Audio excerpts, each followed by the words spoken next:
reverse. You know? Yeah, that'd be a fucking cool movie. Or is that Benjamin Button? I mean, I think that's kind of Tenet. Have you seen it yet? I've seen, I think it's called Ending Explained. I've seen someone like talk about the movie. That's what I usually do for movies, because I usually don't take the time to like watch them, but I'll like see someone review it, and like, because I like the concepts of stuff, especially like horror movies. But if I see a horror movie, like, I won't be able to sleep, and I'll be scared and like traumatized. Oh, horror gets you? It fucking gets you? It gets me, man. Like, if I guaranteed, there was a time in my life where if I even like saw a trailer for a horror movie, I would not sleep that night, and I would think about it, and I would think about like, well, what is the movie like? And I would basically make an entire movie, you know. You'd create I would make it like horror in your head. I would make it the worst possible thing in my head, you know? And so like, that's why I've never seen Final Destination. I've never seen any Final Destination movie, because I know if I do, I will literally ruin my life. You will die from fright like a little bunny rabbit. I'll be in my little hidey hole, and I'll just never come out. Man, I fucking love horror movies, but granted, there are a couple that have stuck with me, especially when I was younger. Like, I'm guessing you never saw The Grudge. No. Dude, The Grudge, I mean, I saw The Ring, and everyone was like obsessed with The Ring, and I got it, but I saw it in theaters, and it just had a couple of like moments for me, but it didn't stick with me. Yeah. And then I saw The Grudge, and The Grudge was another one of those like remake Japanese movies. And dude, Japanese horror is where it's at. They know how to do scary, man. They really fucking do. Like, to the point where it disturbs me and genuinely scares me. Yeah. And The Grudge was one of those. It was the American version of it, but oh my god, dude, there's one of the things that's a repetitive thing in The Grudge is I guess like the ghost or whatever does this fucking sound with their throat. That's how you know that they're in the room, is they go like that, and it's so fucking scary. And I saw it with some friends in high school, legitimate like sleepless nights, first time that ever happened to me. Like, I was probably like 16, and I was like waking up in the middle of the night scared that the Grudge lady was gonna be crawling out of my closet. Yeah. And my friend would fucking call me like really late at night, and we wouldn't talk at 10, 12 o'clock at night. And he did it twice, or at least twice, that he would call me and I'd pick up, and he would just be going and I'm like, fuck yeah, like yelling into the phone, man. I'm like, come on, dude. It fucked with me so bad. But now the older I get, horror movies are just like loving, especially old horror movies, is like loving the prosthetics and the practical effects, and and there's just the craziness of them. Like, horror movies in the 70s and 80s are just so fucking off the wall. Like, it's not The Conjuring, it's like fucking Creepazoids and like Maniac Cop and shit, like an undead cop just killing people all over the city and shit. Like, those are the horror movies I really love. Like, that is so fun for me. But I look at it now as like, I'll still get scared, but I look at it now from like a practical perspective and just being like, dude, how did they make that shot? How, like, The Thing is one of the craziest like practical effects movies. Yeah. And it's and you watch it and you're just like, how did they fucking, like, how does a head become a spider, and then it starts crawling around and it grows extra eyes out of the head, so it's like fucking like little slug eyes, and it's like, oh dude, yeah. So that's I just can't believe that you don't watch movies, to be honest. Like, that's like bigger for me than music. Look, I don't know, man. It's like, why don't you cross stitch? I don't know, because I just don't want to cross stitch. That's the weirdest comparison. It's on the same level for me.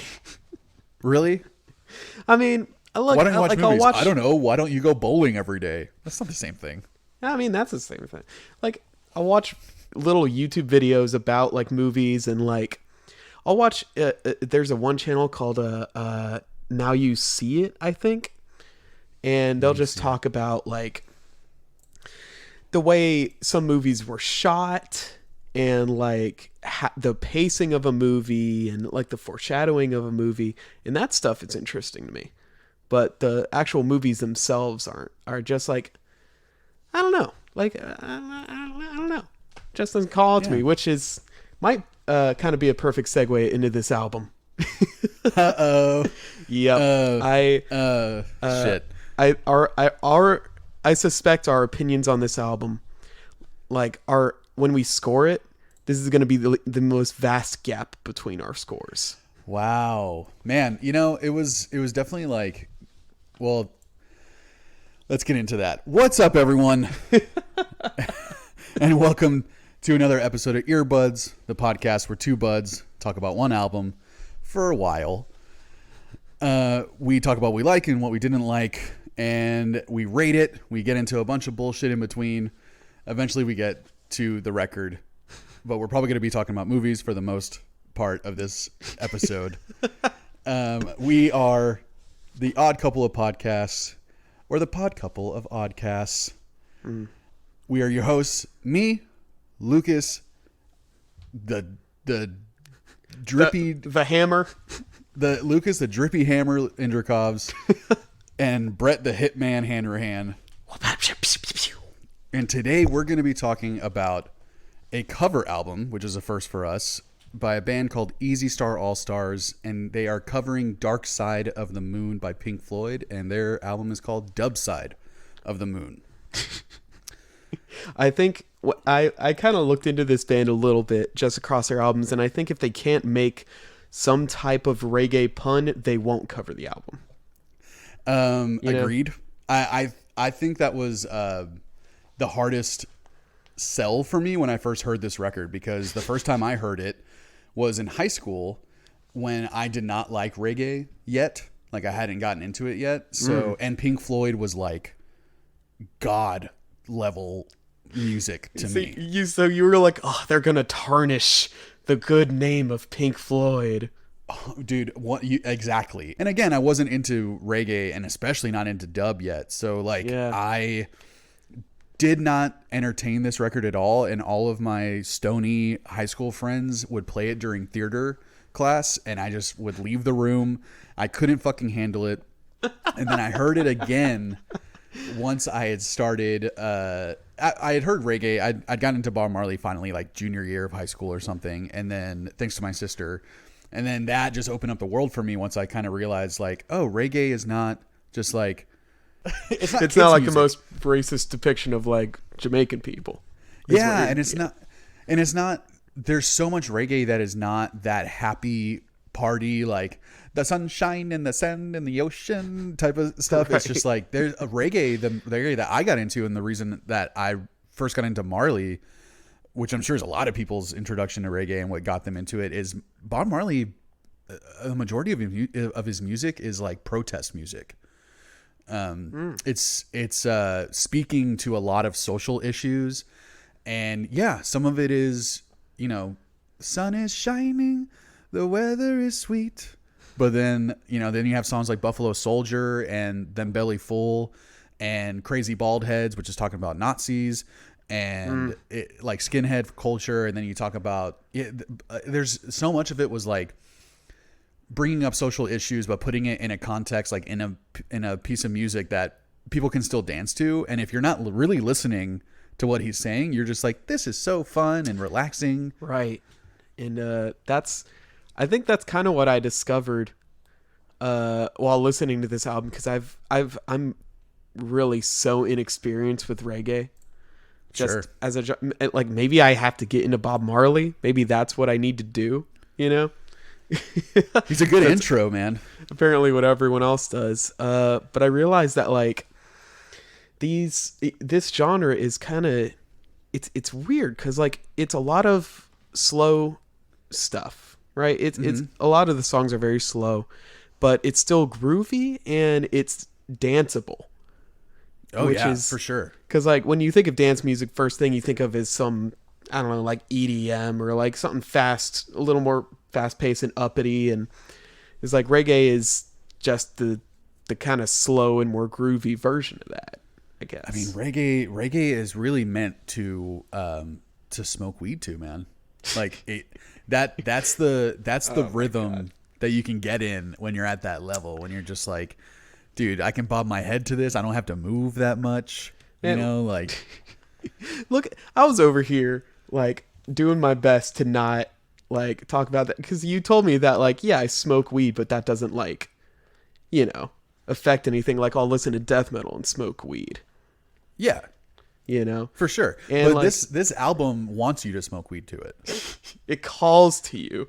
You know, like in the beginning of Money, instead of using cash register sounds and like coins and stuff, they're using someone hitting a bong and coughing.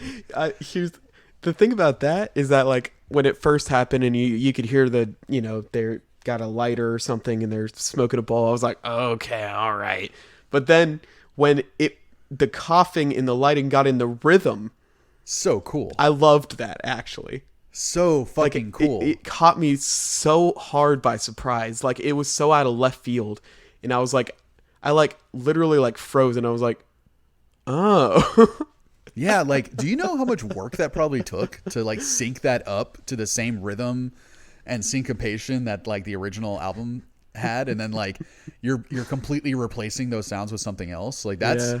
It's funny because this album, I feel like, is such an homage. It is a love letter to Dark Side of the Moon, but they make it their own so much. Like that's all Michael I think it's Goldwasser and Tikla.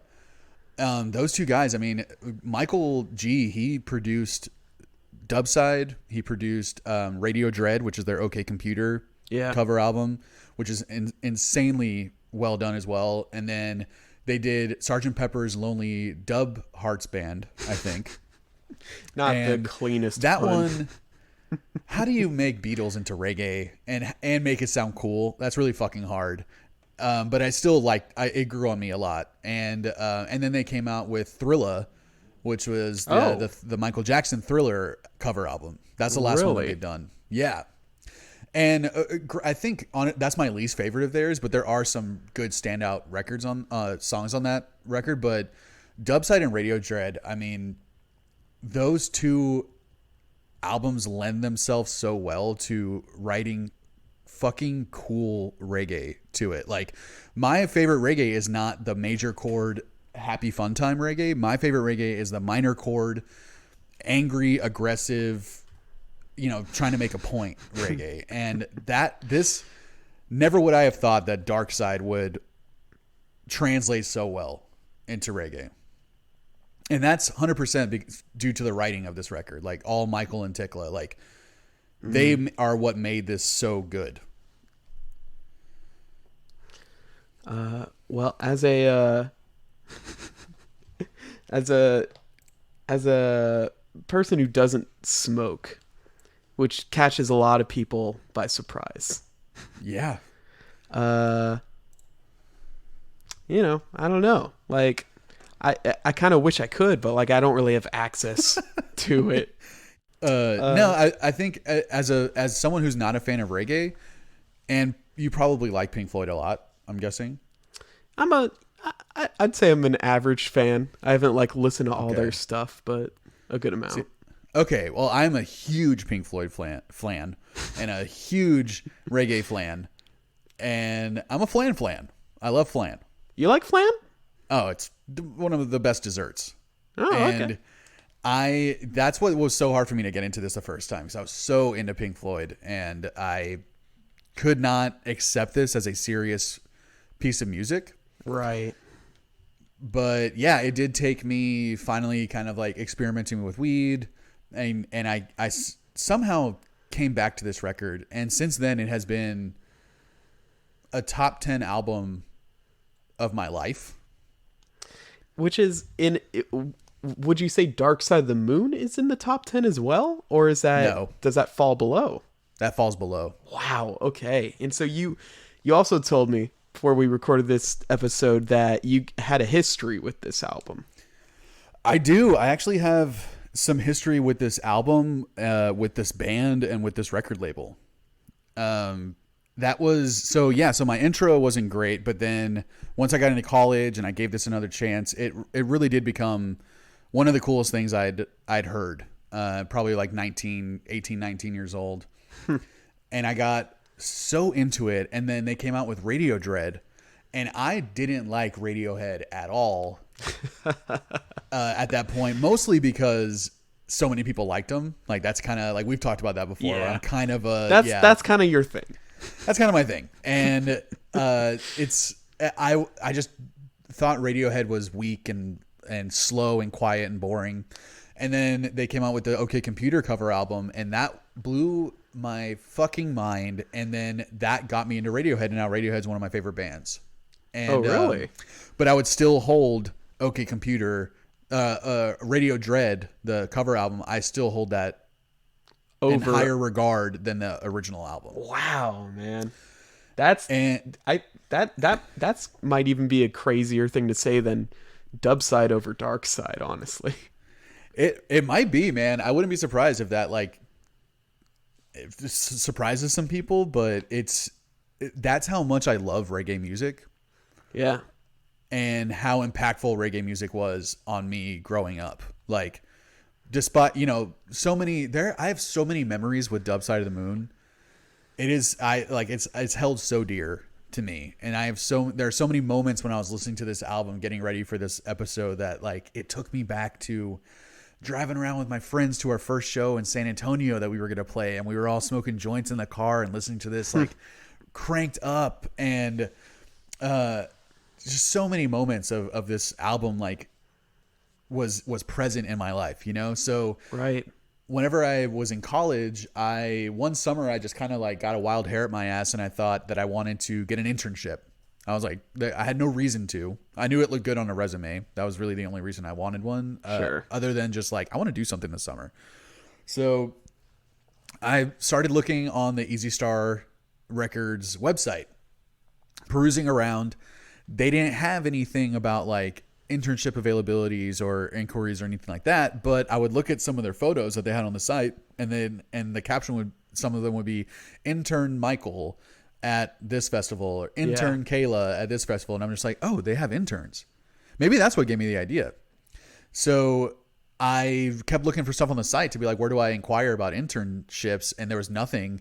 So on the website, they had the CEO's email address. So I emailed the CEO. Eric is his name, and fucking really, really cool guy, and emailed him directly and just kind of started asking questions. It was like 6 months of emailing each other back and forth to try and coordinate if I can go up there. And where were they based? They're based in New York City. Wow. Yeah. Okay. So I didn't have anywhere to stay. I wasn't going to be getting paid. Yeah. But I was going to have one meal a day basically paid for me. And then I was going to be able to just help and just get experience on working with a small record label. And that was the summer that they were recording Sgt. Pepper's. Oh, really? So I was the dude running to fucking a coffee shop down the street from the studio to pick up boiling hot cups of water so Matisyahu could make ginger tea before he sang in the studio. And then I was the one who was in charge of trying to find, Ital. Have you heard of Ital cuisine? No. Ital is like the Rastafarian diet cuisine, so it's all vegetarian. Okay. And just a lot of like Jamaican spices and stuff. And it was up to me to find an Ital restaurant that the Mighty Diamonds can eat at. And I'm talking about these dudes are in their 60s. They had their fucking whole family in this small ass studio. So there's like 15, 20 people in this studio because they're just like, hey, it's a family affair. Anything we do. And I started walking around just trying to be like, dude, where am I going to find an Ital restaurant in fucking Brooklyn? Like that's going to, and I had never been to New York, and I didn't know that type of shit is everywhere. But, at the moment I was just fucking terrified. And then I ended up finding a restaurant called the Mighty Diamonds. Oh, wow. And I asked, I was like, can I speak to the owner? And the owner comes out, and I go, did you name your restaurant from the band? And he goes, yeah, they're my favorite band of all time. Ooh. I love them. That's the reason I got into this type of cuisine and blah, blah. And I was like, dude, would you believe me if I told you? I got a surprise for you. Yeah. I was like, would you believe me if I told you that the Mighty Diamonds right now are fucking 2 streets away recording, and I can get them to come eat here? And he said that he would let them eat for free if I was telling the truth. Sure. So I went back to the studio, and I was just like, dude, the Mighty Diamonds, there's a fucking restaurant named after you guys we have to go. And so after they recorded, we all went to the restaurant. The owner, I felt like the fucking like coolest dude in the world because I just made this guy's fucking life. So yeah, so the history is like I eventually was able to get an internship with them, and I went up to New York and spent 5 weeks interning for Easy Star Records. I met this whole band. I became friends with a lot of them. The bassist of this band, like we still keep in touch every now and then. He sends me happy birthday messages every year. Aww. One of the nicest guys in the world. Some of the singers are super nice, and we still follow each other on social media. And it's just, they're some of the nicest people. Eric, the CEO, Michael, the producer. They are really genuine, really nice people. And yeah, so I have a very personal connection with everyone that was involved in the making of this. Right. And so that probably, even before I got the internship, this was a massive record for me in my life. And then after that, it's cemented itself as one of the top 10 albums for me of all time because of that very personal connection that I have to it and those relationships that I made because of this record. Right. Yeah. So I'm obviously biased as fuck. So you're gonna kind of be fanboying this whole time. I didn't even take any notes for this fucking episode because I just wanted to speak from the hip. And I mean, I'm sure you wouldn't have to anyway. No, I've heard it so many times, dude. Like this album is just part of my DNA at this point. And it's crazy too, because like if you're not into reggae, you don't realize like all the guest singers on here are like known. Like these people are known in the scene. Yeah, you know? I do not know that. You got right. Like Sluggy Ranks, who's like a famous dancehall singer who like basically was one of the founders of like New York dancehall, which is like more dancey reggae. Like if you listen to dancehall, that probably you could imagine like that's why it's called dancehall. It's almost like hip hop reggae, but it's a little more like dance music focused. Right. So you have like Sluggy Ranks, who represents that. You have like Corey Harris, who is part of like the Kebmos and the like acoustic guitar dudes in the 90s that like blew up with that acoustic guitar music.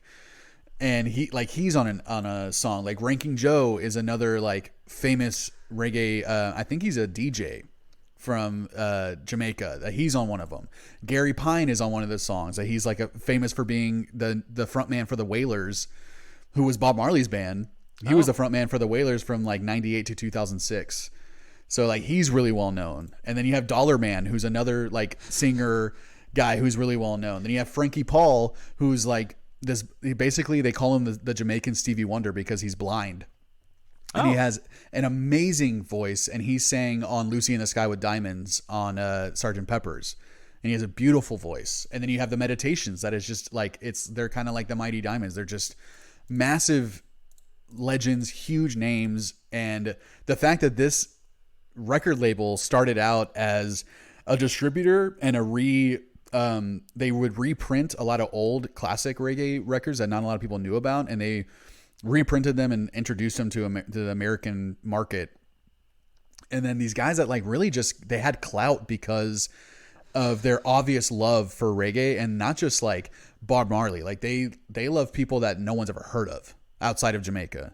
Right, yeah. And they created these relationships with these people because they're, hey, let me reprint your album from 1976 that I love. And they would do that. And then, like Sugar Minot or Sugar Minot, I don't know how you pronounce his name exactly, but he sang exit music for a film on Radio Dread. And I'm pretty sure he sang an album or a song on Sgt. Pepper's also. And it's like the respect that I have for this label, like cannot be overstated, that how much these guys exposed me to some of the best reggae music and really some of the best music I've ever heard.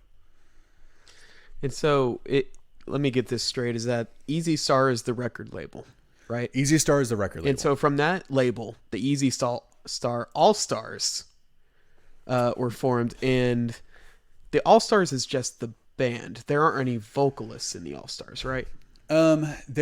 Whenever they recorded the music on the albums, there was no one in the band that was singing. They were like studio musicians. Okay. But when they played live, they sang those parts because they can't get, Gary Pine to go to sing Us and Them live. Right. They can do it themselves. So yeah, they took over a lot of the vocal responsibilities when they played live and toured, but in the studio they were just musicians. And so what was I'm interested how the label kind of had this all-star band and why they did Dub Side of the Moon. Yeah, I wish I had more of that history. Like, I wish I knew a lot more of that history of why they did this. My understanding is that the All-Stars is just a name for the band. It doesn't necessarily mean like everyone in this band is a legend. Yeah. Or this is some sort of super group. I think it's like they found some of the best studio musicians they could find and put them together to make a record. And Dubside was I think an idea that Michael and Eric and Tikla had, and they were probably playing around with some stuff, and then they were like, hey, we might have something here, and they just went through with it. The cool thing about Radio Dread is I'm pretty sure from the beginning they had the rights to play this cover album and to write all this, but they did not have the rights to do Radio Dread. I think the story that I understand is that they didn't realize that they forgot to ask for the rights until they were completely done recording. Oh God, that must be the absolute worst email to send. Dude, trying to hear back. I think they were completely done with the record, and they were like, "Oh shit, we forgot to ask for the rights." So they emailed Radiohead's management, and they sent 2 songs, "No Surprises" and which one's the Toots and the Maytals on? I forget which one. Paranoid Android. Nah, it's like in the middle of the record. But yeah, so they sent those 2 songs, and they said, "Hey man, we have this whole album recorded. Here's 2 samples. We would really love to release this. Let us know." And Johnny Greenwood, the guitarist for Radiohead, is a huge reggae fan. To the point where he's worked. Trojan Records is a really big reggae record label, like one of the originals, and Johnny has released his own compilations of his favorite Trojan songs through Trojan Records. So this guy knows the back catalog. He is deep in that scene. And they called the Toots and the Maytals song, and they said that the 2 songs they sent them were so impressive, and they immediately loved it. And they said, "Yes, please put this out." Yeah. Let's go. Fucking so cool, dude. So cool. And just cool to realize that Radiohead are big reggae dub fans too. You really wouldn't expect it. No, but then that is huge in the London scene, reggae and dub. Really? Yeah. Yeah. Well, it goes to show what I know. I mean, think about Madness and the Specials and the Clash and the Police and all these bands that came out of the UK that are hugely, influenced by reggae. Huh. Yeah, you don't really think about it until you sit down and really look into it, and you're like, oh wow, it's I'm pretty sure that's where dubstep started, was in London, and dubstep was obviously a offshoot of dub music. Somehow. I mean, and that's another thing, dude. You don't listen to dub. That would make this album a lot harder for you to get into if it didn't automatically connect. I don't really know what dub is. I know reggae is the genre. Yeah. There's dub. And there's I know some ska stuff, and that's about the limit of my understanding of all this. Which ska was before reggae. I know Babylon. I know Bumbaclot. You don't know Bumbaclot? No, I don't know Bumbaclot. I know Zion. There you go. And that's about it. So I've probably listened to maybe 2 reggae records before going into this. Which ones? And select few probably Bob Marley songs or something. Can you recall which 2 reggae records you've listened to? I'm sure it was a Bob Marley record. One of them I think whichever Buffalo Soldier was on.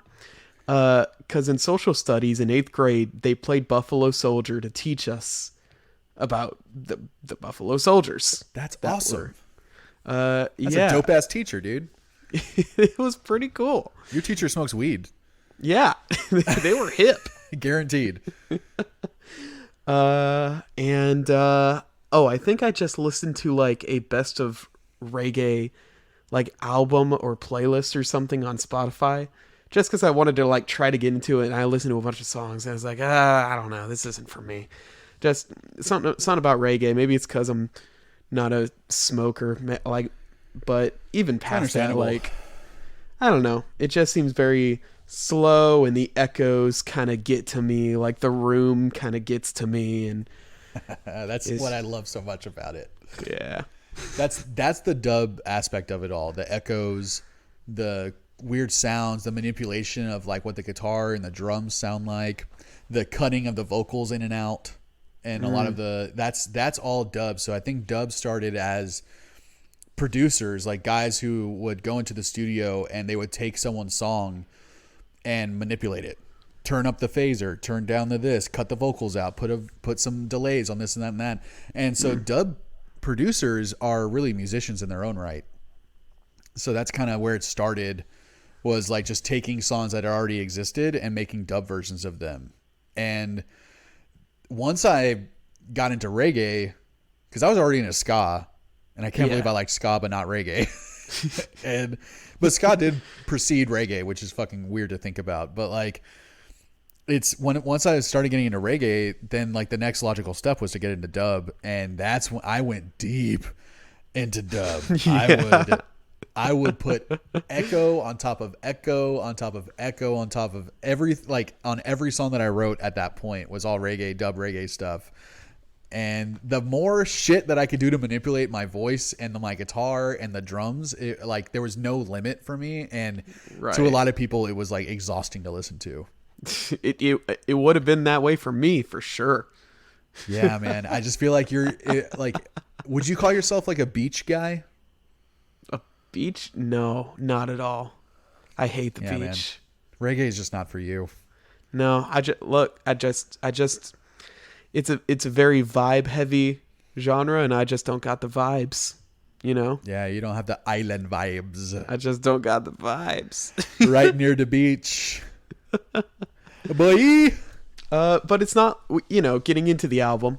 It wasn't a dreadful experience, though it was very dreadful. Hey! Okay. Was it radio dreadful? It was radio dreadful. It wasn't a bad experience. I didn't hate it by any means, but it's just, it doesn't click with me, and like it was cool, but I can't imagine myself like listening to this very often, Like I feel like if I'm in a very specific mood, that happens like twice every year, I'll be into it, but yeah. Yeah, man. I mean, that's I get that.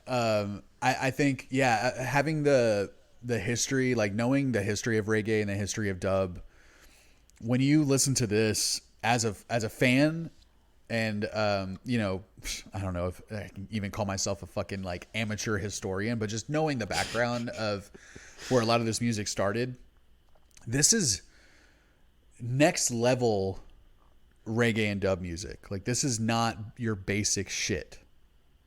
Really? Yes. This is not, I mean, being able to take something like Pink Floyd that you listen to it and you're like, you can't hear a reggae cover of Time or of Money or Us and Them. And I think the songwriting on this record is some of the most impressive that I've heard on anything.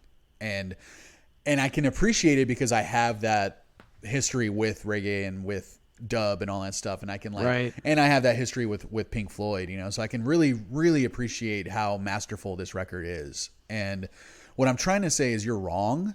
Yeah. Okay. It was all leading up to that. Yeah. And I'm right. Cool. Because if you like, I mean, we can just preface this. If you like reggae, you're going to love this album. If you like Pink Floyd, you might like this. But if you like reggae music, it doesn't matter if you hate Pink Floyd, you're going to fucking like this record. Like, guaranteed. Okay. You don't have to be a Pink Floyd fan to be into this, right? But you have to be a reggae fan to be into this, I think. And did you listen to Dark Side of the Moon at all when you were listening to this album? You mean when I first was getting into it? Like for this episode. Or going back? Nah, because Dark Side is another one of those records that I just know it back and forth. Sure. That's if that's not in my top 10, it's number 11 or 12. Like it's very close. It is one of my favorite albums of all time. And I didn't have to. I only listened to this once before this episode. Like I didn't have to listen to this multiple times to know exactly what I wanted to say about it, Yeah. But I mean, I can tell you right now that my choice nugs, and it was really hard to pick choice nugs for this, just based off of the songwriting alone, Money. To be able to play Money in a reggae format is so fucking impressive to me that it has to be up there as one of the best on the album. A fucking 6.5-minute reggae song is crazy to think about, and the fact that it can keep you into it the whole time. And like, what is the time signature of Money? It's like 5/4 or like it's 7/4. 7/4. How do you play 7/4 in reggae? They figured it out. I'm listening to it now. I'm pretty sure they retained the signature. I don't think you can play Money in a different time signature. No, that's dude. Like the ding ding bing boom boom boom boom boom boom with a little really light organ going on in the background in the intro. The fucking repurposing like lighter sounds, bong sounds, coughing sounds into like that fucking rhythm that they have in the beginning of the original. Yeah, that is so impressive. Albeit, I can admit that it's goofy. It's gimmicky, right? It's like cheesy in a way, but oh boy. Yeah, but whatever. We're just having fun. I absolutely love it. The vocals on Money are crazy. That's Gary Nestapine. He's singing most of the song, and then you have Dollar Man that's playing kind of like the toaster. I really appreciated the Dollar Man feature on Money. How fun is that, dude? Money will make a good man bad. Yeah. Money will make a bluff. Like and that can be goofy too, right? If you're not into reggae, like that sounds goofy. Super goofy. And, on Time and Wow. Yeah, I love that guy. Super goofy. Go off super fast and man, it's Money is like Money is probably one of the best songs ever written. Sure. The original, Yeah. So, hearing them be able to translate that into a reggae song and have the same vibe, it's still cool. Like Money is one of those songs that you fucking feel cool just listening to it, and especially the reggae one. I was the dude that was blasting this album, like pulling up to my scuba diving class in the summer of 2007, blasting this as I drove up to class, and all these like 50-year-old dudes just being like, what is that? And I'm just like, dude, Dubside, check it out. And so I always blasted reggae in my car. Like that's what I would bump in my car. I had fucking 2 12-inch subwoofers, and I would just listen to reggae driving around. While you were hotboxing around the neighborhood and fearlessly, dude. I think back so much on those times, and I was talking about it with Christina the other day, just being like, what was the dumbest place you've ever smoked? Like, what was like probably the closest you ever been to being caught, And I was never that stupid about it. Like I was never that reckless about it, but I did do it driving a lot. Oh man. And thinking back on it now, that's super reckless. It's so fucking stupid. Like we were smoking blunts driving around in my car in the middle of the afternoon. And blasting fucking super heavy bassy reggae driving around. The cops had no idea. They could smell us a mile away, I'm sure. Just out of the fucking mercy, they didn't fucking arrest me. But back to Money, I thought it was interesting that on a couple of these songs, they kind of like added verses, I guess. Yeah, they took some freedom. They took some liberties, which I appreciate. Some liberties, yes. Because I feel like if you're going to do I don't know what the ethics or the morals or like what you have to do for a cover album. But if I'm going to listen to one, I'd like there to be some new stuff, Those are the only covers I like, is when someone makes it their own. Yeah. I don't want to hear a 1-to-1 cover of Smells Like Teen Spirit. That's not interesting to me. Yeah, and I feel like nowadays, like, I know it was made in like 2006, but like if I wanted to hear just a plain 1-to-1 reggae version of Time or of whatever, I would just go on YouTube and, someone's done it. Yeah, if you want to hear 1-to-1 shitty reggae covers, listen to Dred Zeppelin. Oh yeah. Ugh, dude! I remember when I was getting so into Easy Star, and I'm like, I want to hear every reggae cover album like ever. I'm like, this is like my shit now, because I love cover songs.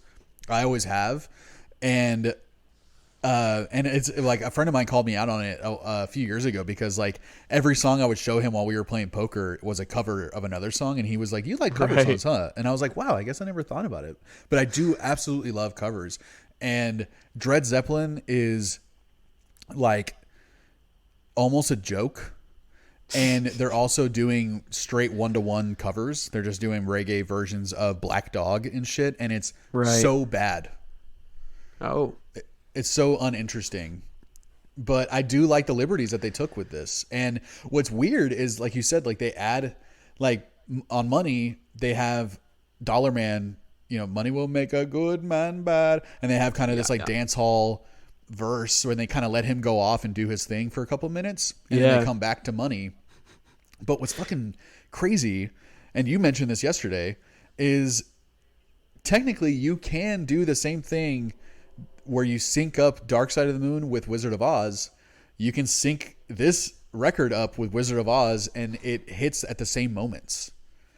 So they even thought that much into the writing of these songs, that they, even though they add their own bits to it, it still will give you the same experience when you match it up to the movie.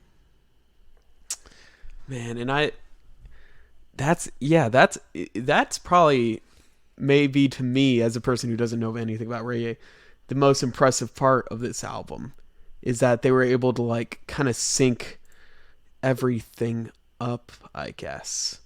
Yeah. And like there were some parts of the album that I thought, like, I wonder if they like wrote this part specifically to match up more to the movie. Like I think On the Run was one of the parts, and like there was some kind of like witch like laughter. And I was wondering, like, oh, I wonder if this is like when they get in the tornado, when like the witch is laughing. And have you ever done it before with Dark Side?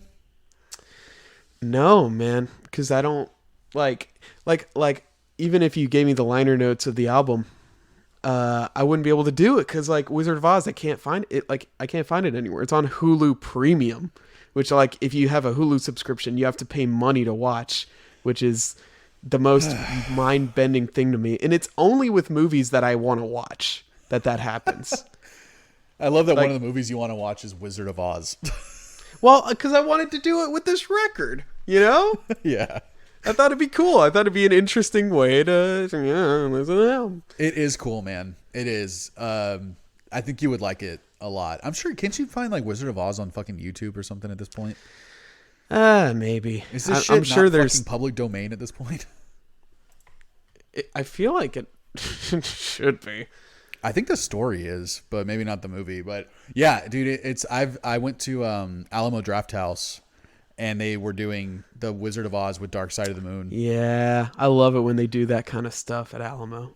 It was so cool, but I didn't realize that you have to listen to the album essentially 2.5 times to get through the whole movie. So you're hearing Time 3 times, you're hearing Money 3 times. The only thing you don't hear, like Us and Them in the second half of the album, after like by the end of the movie, it's like it's done.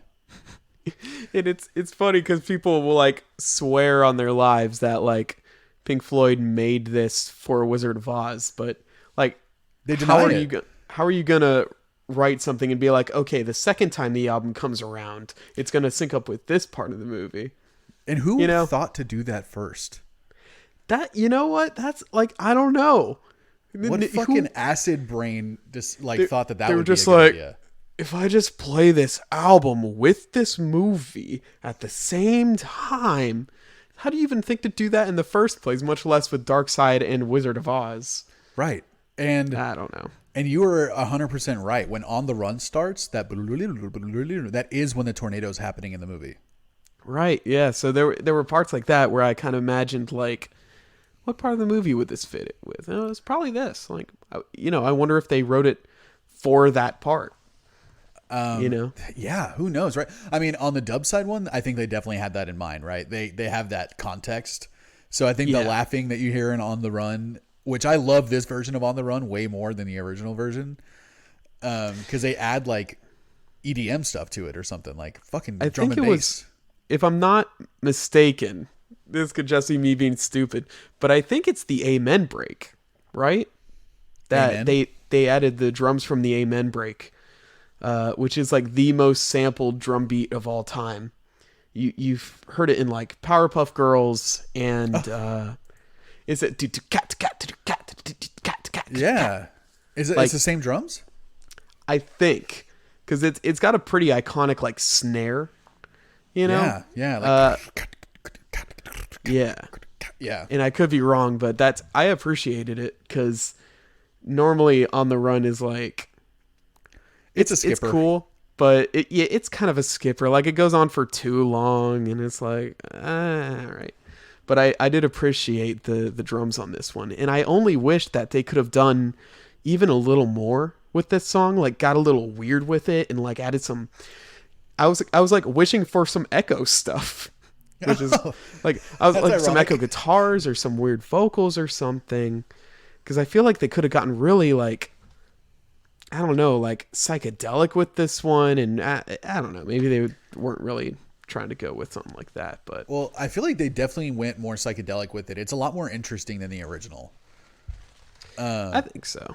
Yeah, yeah, and there are, I guess, what you could call vocals, where like someone's kind of talking and then they have like laughing going on over it.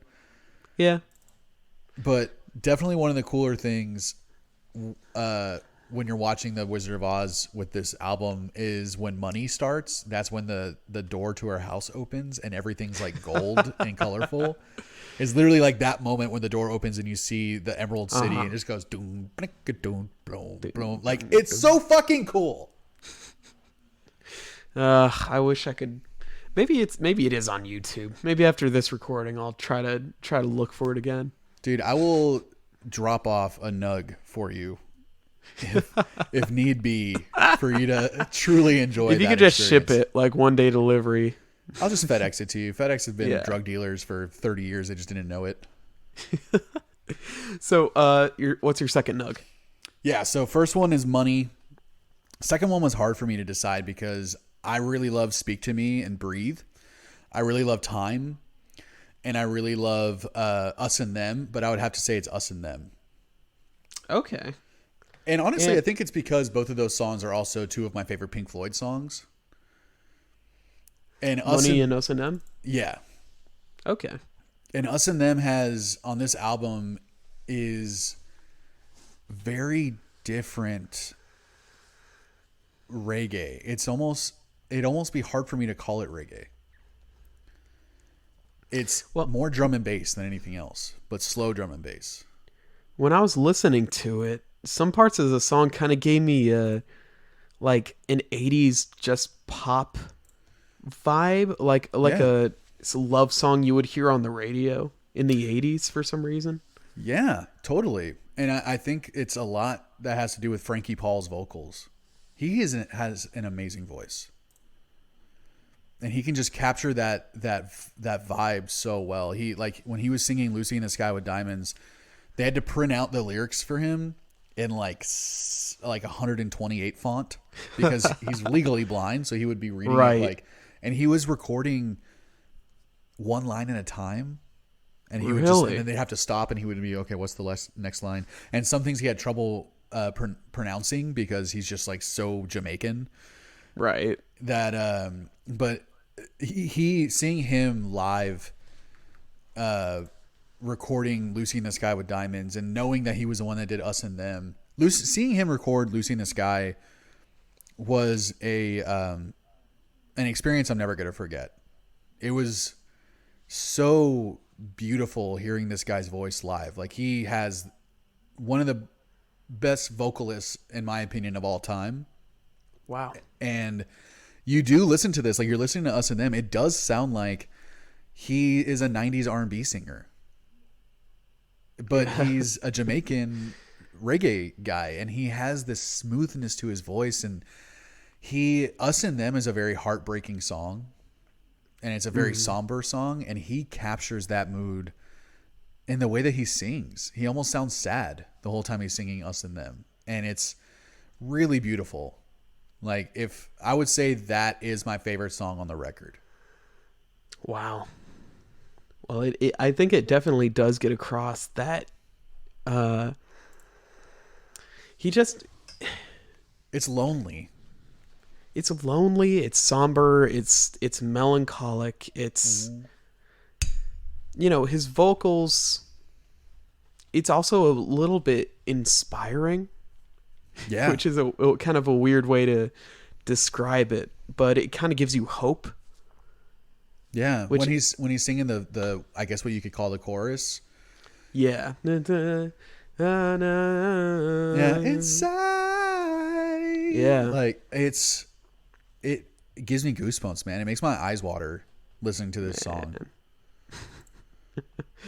And the cool things that they do throughout to make it more reggae, because really it's just drums and bass most of the time. It's just like very chill, very spaced out drums. He's not doing a lot. The bass is just doing a consistent doom doom doom doom doom doom go doom doom. Like they're not doing a lot. They have saxophone that's playing at almost like a second vocal part behind it, and the saxophone is almost kind of like cheesy 80s saxophone. Yeah, for sure. This is the first album I ever heard a wah pedal on a saxophone, and I want to hear that for every time now.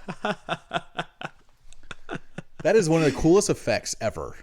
Man, foot pedals on brass is like something else. I don't remember where else I've seen it, but like it needs to be done more often. Yeah, and this is, I would say, when talking about dub music on this album, I would say this is the best example of dub music on this record.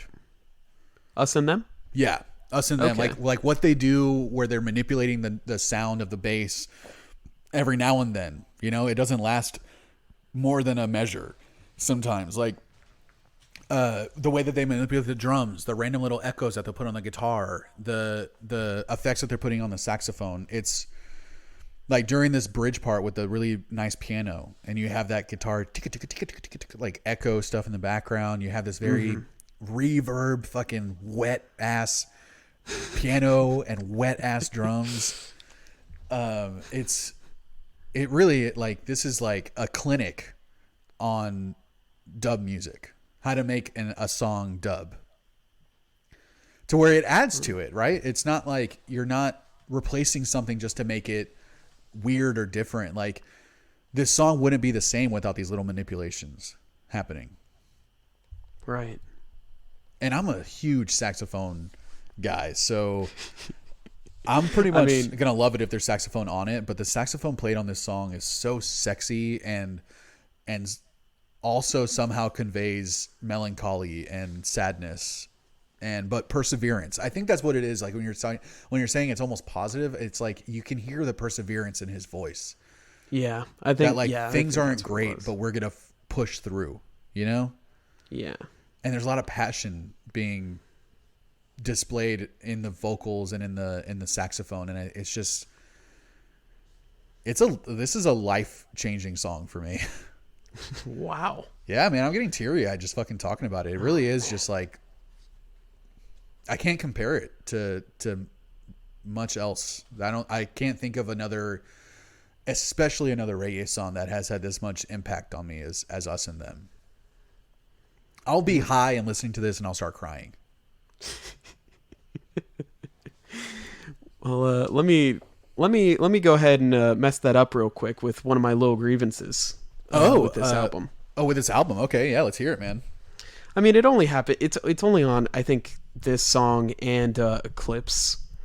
Okay. Where the original album has these big old climaxes and these like epic kind of musical moments. Yeah. And Us and Them, the vocals do get to that point, but I feel like the music doesn't so much, and it never really reaches that kind of epic height kind of thing. And especially on Eclipse, where it's supposed to be like the climax of the entire album and we're closing everything out, and it just didn't really, like, their version of Eclipse was kind of a little disappointing to me, I guess. Yeah, because it was so like moderate and just, I don't know. It just didn't have a cool epic climax moment. I keep saying those two words, but that's the only thing I can think of. And so the album kind of ended, and it's, the vocalist kind of, all that you do and all that you say and all that you feel, and it was a little bit of a dull ending to me. Mm-hmm. Yeah, I could. If you're going into it expecting it to have the same energy as the original, yeah, you would. I could definitely understand where you're coming from with that, because reggae is subdued. It's not. You're not going to hear loud reggae. But Yeah. the crescendos of those songs in the original is what makes them so cool, right? Like the way that it builds up. Yeah, Eclipse is basically just a minute, like a minute and a half long climax. It's building up. The instruments are adding instruments throughout the song, and it's building up with more vocals and Dark Side of the Moon, and then that's just kind of the fuzza of the entire album. And like, it's wrong to go in expecting the same energy and the same, I guess, like vibes and moments of the original album. Like, you shouldn't be going in like, oh, why didn't they do this thing on this thing? Mm-hmm. But it seems to me like kind of the point of the entire song is to kind of finish off this album, and I don't know. Yeah, I totally get that. And the only reason that it didn't bug me was because, as a reggae fan, I would not. It would be weirder to me if they did that. Right. Like, that's what, not to change the subject real quick, but that's what was so cool about the Radio Dread album, was because you have songs like Electioneering. I don't know if you're a big Radiohead guy. Are you a Radiohead head? OK Computer is my favorite album by them. I think it's mine too. Electioneering is probably one of my favorite songs by them also. Yeah. And that's a fucking rocking song, dude. Yeah. I love that song. And hearing a reggae version of that, I was like, how the fuck how did you guys pull off like a fucking badass, like bluesy fucking guitar riff? And they basically just do that. They were like, what? Let's just do a rock reggae song, and they have a really cool, like, deep vocal guy doing like the vocals for that song, and yeah. So like I think they embraced a little bit more of the rock on Radio Dread than they did on Dub Side. I would say. But I mean, yeah, like Us and Them is just, it's almost an 8-minute long song that is the same tempo the whole time. It doesn't really crescendo at any moment, other than, like you said, like Frankie Paul's vocals, like, just get to this level that make me tear up. And he was just the nicest dude in the world too. But what were you, as a guy who might not have totally dug this record, what were your choice nugs?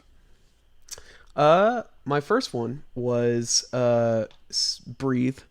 Yeah. And / Speak to Me, because I felt like that song in particular, to me, like, made a lot of sense being a reggae version, Mm-hmm. with the because that song is already pretty airy as it is, and the echoes kind of filling in that air made a lot of sense to me. And I love that they use the stuff in the beginning of Money, and they've kind of like put it in the background of the intro of yeah. They kind of like foreshadow the all the stuff they're going to do in the album, like the original kind of did. That bass line too on Breathe. Oh yeah, I love like the bass in all these songs is like smooth and like like not juicy, but like just like I don't know, man. It's just like so nice to you. You know, So good. it'll caress you and it'll give you butterfly kisses in bed, and it'll just whisper sweet nothings. You know, It'll tickle your little bean. it'll. Give you an orgasm. Drip, drip, drop. It was Breathe and Great Gig in the Sky were my two choice notes. So you like the Yeah. Yeah. It was interesting 'cause when I first listened to this, I thought they had sampled the original vocals. Oh, right, because she does so well. She does it. She's like so spot on, but then, you know, like featuring Kirsty Rock, Who is one of the nicest people I've met in the music industry. She's these so all cool. seem to be very nice people. They're so fucking nice, man. They were so nice to me as a 21-year-old idiot that was just so obsessed with them as a band, and they just made me feel like I'm in the band with them. They were so cool. Yeah. Gregging this guy, yeah, she fucking killed it. Yeah, and I really it's just such an interesting decision to me that they use these vocals a lot more scarcely than in the original, right? They kind of picked and choose the moments that they would have her do these little vocal movements. And it seems like they gave her some liberty too, right? Like she had those tentpole parts that she had to do, you know, that she had to recreate. But then they kind of let her do her own thing too. Yeah, and it's just like I could tell she probably has a very beautiful voice. Yeah, you know, just from just hearing it. But it's impossible not to see her do this live and not like crush on her like mad. And then also the bass is great in this song, and I was kind of getting into the jammy, spacey kind of vibe that this song was given, which is, you know, I'm sure kind of what every song is giving off on this album. But yeah, a lot of dub stuff on this one. For some reason, I don't know. This one I can kind of lose myself in. They got your tambo in there. they got my little tambo. I'm pretty sure they're playing, I think it's called a Wurlitzer, but it sounds like the bass and keyboards are playing the same. And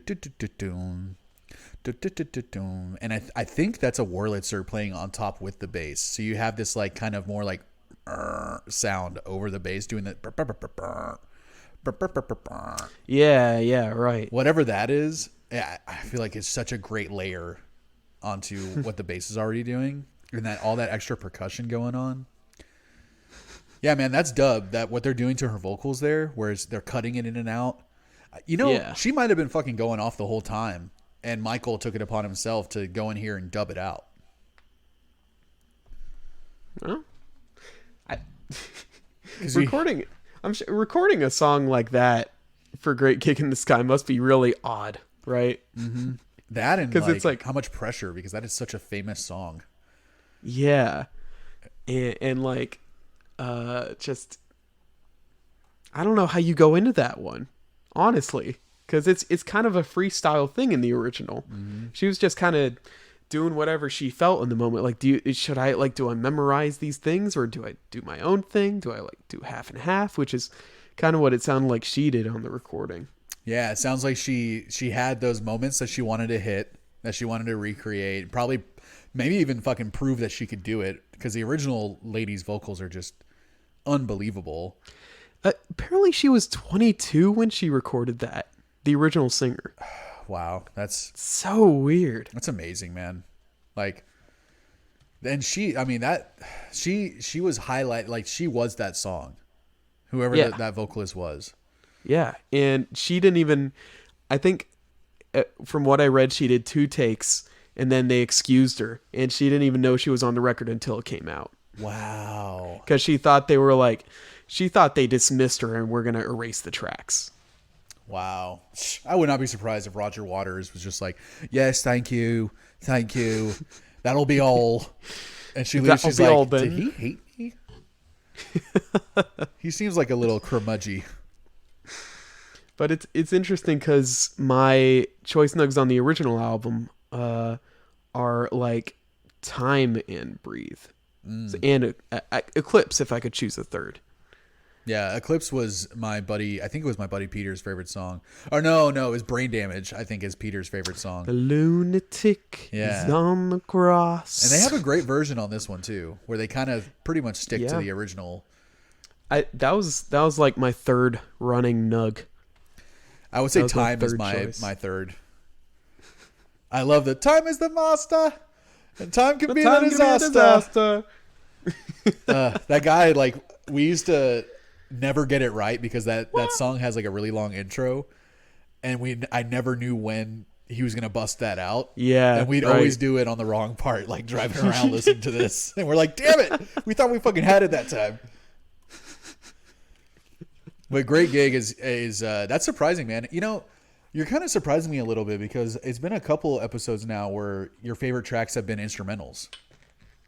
Yeah, I don't know what that's about, man. I like, I'll be the first to say that I usually just completely zone out when instrumentals happen, and I don't take any.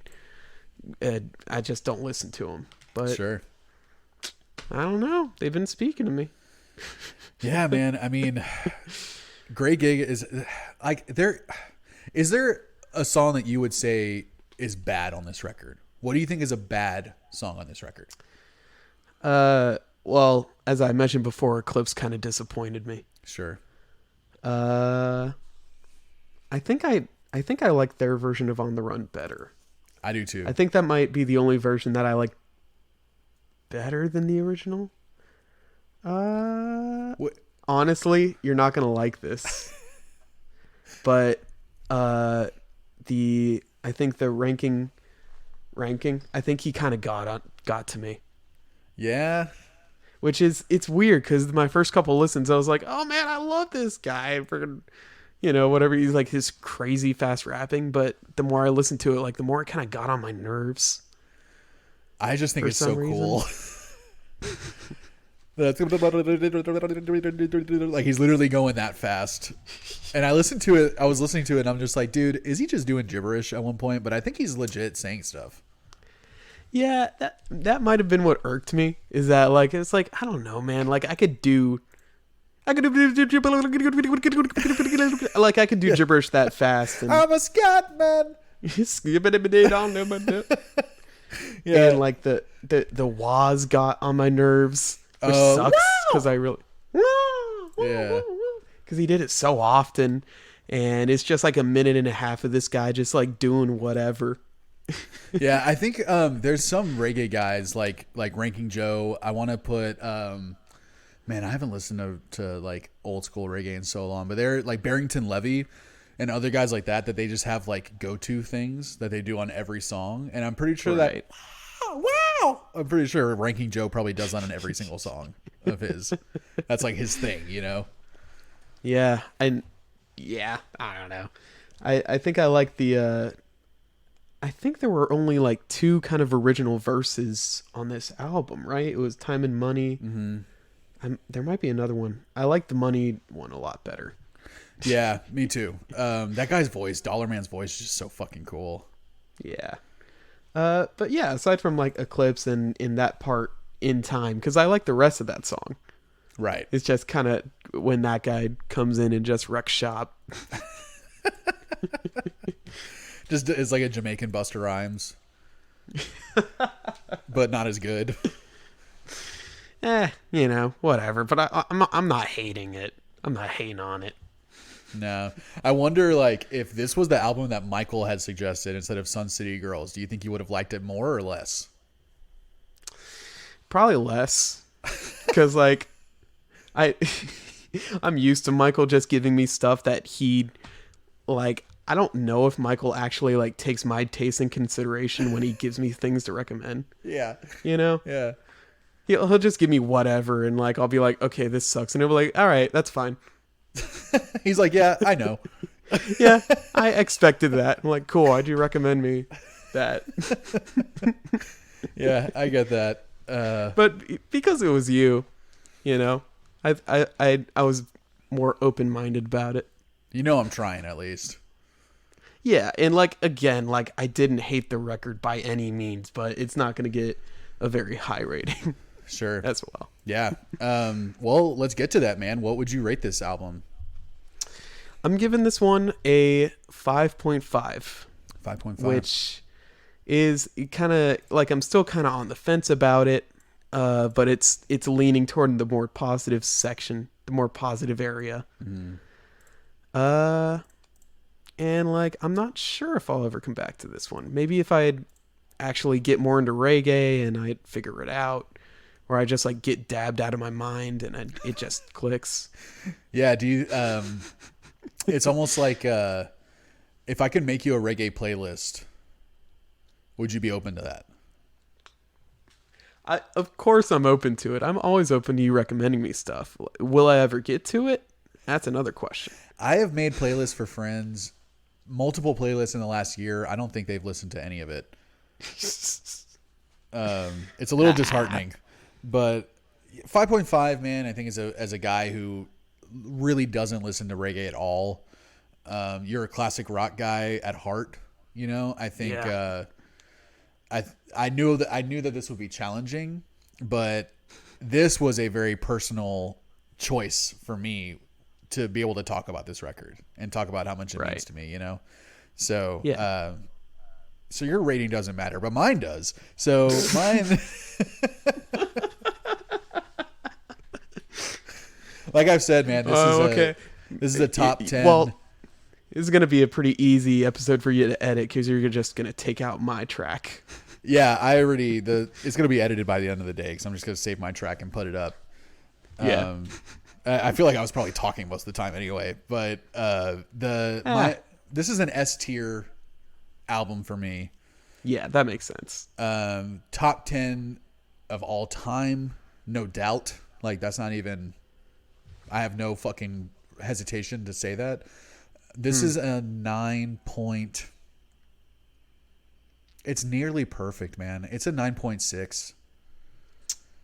Man, I mean, with these records, with this and the Resignation, surely there was a point in your life where it was a 10. Yeah, for sure. Yes. I would say Right. 10 years ago, maybe 12 years ago, this album was a 10 for sure. Yeah. I've just heard so much music since, you know, like I have to put it in context of everything else I've heard. But Yeah. like I said, this is nearly perfect. I mean, there's nothing that I don't like about this record. I think the only thing that I would want to change on this is, I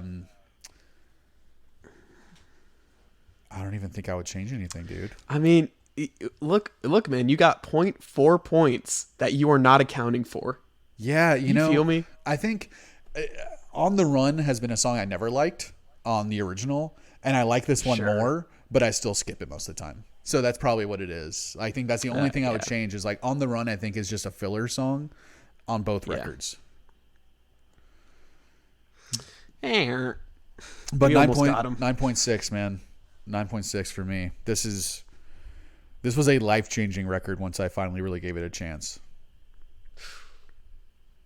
It led to a lot of really, really great moments in my life where this record was present in a way.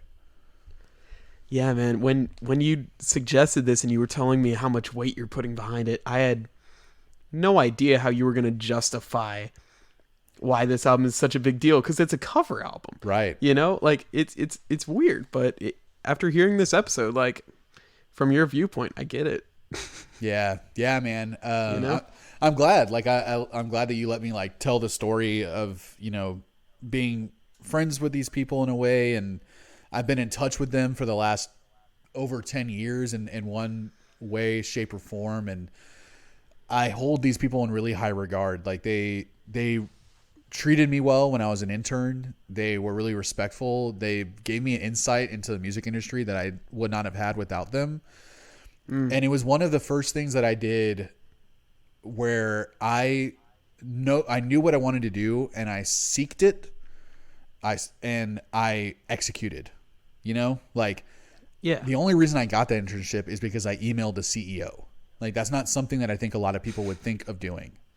And yeah, and then going to New York and living off $10 a day, and yeah, I mean, to be fair, I mean, my dad paid my way through. Like, I was renting a room in an apartment that was $2,000 for the whole time I stayed there. Oh my god. Yeah, this lady fucking gouged me, dude. But it was one of, if not the best summer of my life, it was the second best summer of my life. Wow. And a lot of that has to do too, because the way that summer worked out was I went to Brazil for the first half of the summer, and then I was in New York for the second half. I literally spent one night. I landed in Houston, and then the next morning at 6 a.m. I was flying to New York. Jeez, man, that was an active summer for you. And it was the first time I went to Brazil. We stayed in a cabin in the Amazon. We went to Rio de Janeiro. We went to Brasilia. I met my whole stepmother's side of the family, and they were all incredible. I ate some of the best food I've ever had. It was the summer that I lost 100 pounds. Like, I had officially lost 100 pounds by that summer. And it was the first summer that I was 21 years old. So I was in Brazil and I was in New York that whole summer as a freshly thin, youthful, freshly legal, drinking, smoking. And it was the best summer of my, I'm going to say it. It was the best summer of my life. What would you rate it? That summer was a fucking 12 out of 10. Ooh, shit. And I'm not even discounting the fact that my laptop and my over 300 movies that I took with me to New York. I took all my DVDs with me to New York for some fucking reason. Bought a ton more while I was there. Like I told you, I'm a huge movie head. They all got stolen out of my luggage when I flew back to Houston. Oh my god. And that was absolutely heartbreaking. I've never been able to rebuild that collection. I can't even remember 90% of the movies I had, and it still breaks my heart to think about it. That the good experiences I had that summer outweigh getting my laptop and all my movies stolen. And my Xbox. I also took my Xbox, which my dad suggested. Did you bring any clothes? Dude, I don't know why I took so much of my shit. I think I was so worried that I wasn't gonna have anything to do at night. That I'm like, let me play video games, let me watch my movies, blah blah. Not even thinking you weren't gonna have anything to do at night in New York. In New York fucking city. Yeah, I didn't think I was gonna have anything. Look, there's not a lot. It's kind of on the country, right? Yeah, everyone's asleep by 10. Yeah, it's the city that's the city that sleeps. I think is what it's called. Yeah, the city that's asleep by 10 is the nickname. Yeah. And yeah, I don't know why I took all that stuff, and I probably deserved to get robbed because it was really stupid to put all that shit in my luggage. But it doesn't. 12 out of 10, man. That summer can never be beat for the experiences that I had that summer. And it was huge on me too, like on a personal level of building my confidence. I was the opposite of a confident guy prior to losing all that weight. I went through all my life up until I was 18, 19, just like so self-conscious and so scared to be myself and comfortable in my own skin and feel attractive, like feel like people, like, you know, that women found me attractive. And then I lost all this weight. I went to Brazil and I started getting checked out for the first time in my life. And it felt awesome. And then I went to New York and it was the same thing. I felt like I'm talking to these beautiful women in New York that are friends with, you know, the people I'm working with and stuff. And it was like, yeah, right. It was a formative summer. Like, I became a lot of who I am today because of like losing all that weight and discovering myself. And that summer was a big part of that. Wow. Maybe we'll do an episode about that summer in particular some other time. I can talk about that all fucking day, man. Count me in. What would you rate this episode? You know what? I'm going to rate this episode a 9 because I like that you had a personal connection and that you had like a whole story, and I had no idea you went to New York for a summer or Brazil. Yeah. So I learned new things about you, learned more about my friend. That's a 9 in my book. I love that, man. It's this is a 9 for me too, man. It was knowing that you were probably not going to like this album as much as I did. But I was so Did you excited. know that when you suggested it? Yeah. Okay. Yeah. All right. Just wanted to make sure. But it was done in a way, I suggested it in a way because I really wanted to talk about it, and I really wanted to have the other perspective. The perspective of someone who isn't a reggae guy as much as I am, or maybe not at all. So like, yeah, it was really fun to talk through this. I can't even think of what food I would call this either. What about a flan? This is a flan at the beginning, dude. Yes, exactly. This is a goddamn flan. It is the best flan you'll ever fucking have in your life. This is a THC lace flan, dude. It's a flan that'll get you high. That won't give you IBS and bubble guts and the booty squirts. You don't got to worry about any of that stuff with this flan. No, it's a dairy free flan that has weed in it that will fuck you up. And it'll taste good with every bite. You can have the whole flan and never get fucking tired of it. It's the perfect flan. It's the perfect flan. Well, buddies, as of now, we kind of don't have a plan for the next episode. That's right. Yeah. We're gonna see if we can get a friend on, and if not, I think it's gonna be on me to choose an album. And what that'll be, it might be I Can Fool Anybody in This Town by Lily. It might be Hawaii Part 2 by Miracle Musical. That's a good one. It might be some third thing that I come up with. Who knows? It might be an album that you write in the next week. That I might just write an album. Yeah. Force Lucas to listen to it and give me his constructive yet positive criticism. Only positive. Yes. I don't accept negative criticism. Well, we'll figure out what that album is going to be. But in the meantime, if you like this episode, give us a follow on Instagram at EBPcast. I am at Jean-Luc Guitard. Brett is at Brett Hanrahan. We have really easy names to spell. The EBP cast. There's no way you can mess up any of those letters. We have a YouTube channel. Which may be a little harder to find. I think it probably is, but also if you might be impossible. If you like this album, if you don't like this album, if you agree with anything that we have said or disagree, leave us a comment. We might be setting up a Google Voice chat channel that you can actually call in and leave us a voicemail or a voice message essentially, and we can fucking play that on the next episode. So get involved, y'all. Like, let us know what you guys think, and thanks for listening. Thank you, buddies. Brett, this was good. Lucas, this was good. And 3,